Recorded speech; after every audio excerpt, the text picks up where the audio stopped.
Hi, I'm Kimberly Schneiderman, Senior Practice Development Manager at RiseSmart, here with your weekly tip.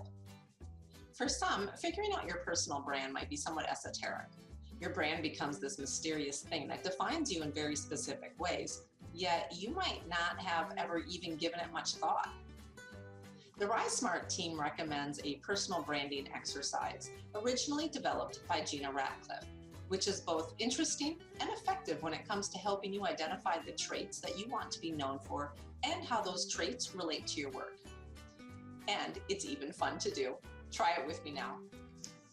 First, pick an object that you can see. It can really be any object. A pen, your shoes, a smartphone, whatever you see. I'm going to choose the smartphone. Do you have an object? Great. Next, list a few words that describe this object. Your words should be neutral or positive. Now for the smartphone, you might say that it has everything that you need to know, and it gives answers quickly. Jot down the ideas that you have related to your object.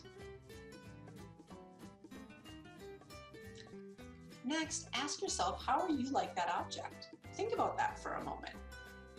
What attributes do you share with the object that you chose? For the smartphone, you might say that you're a subject matter expert in your field and that people come to you for answers to the hardest questions at work because you are the person that knows the answers. And you respond quickly to inquiries, similar to the smartphone. Now it's time to put those revelations to work. Review your professional value proposition and other sources that you use to tell people who you are, such as your resume or your LinkedIn profile. How might you incorporate the attributes that you just identified into your brand collateral?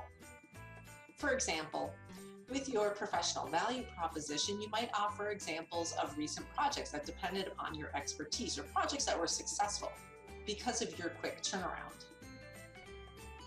Ultimately, part of figuring out your personal brand is owning what you say. You truly need to believe that you possess the attributes you identified, that you, like the smartphone, for example, have the depth of expertise that is valuable to others. Having examples of how those attributes come to life with your smart stories will help you communicate your strengths throughout your career transition. Thank you for joining me today, and we'll see you next week. For more ideas in your job search, be sure to tune in to this week's webinars.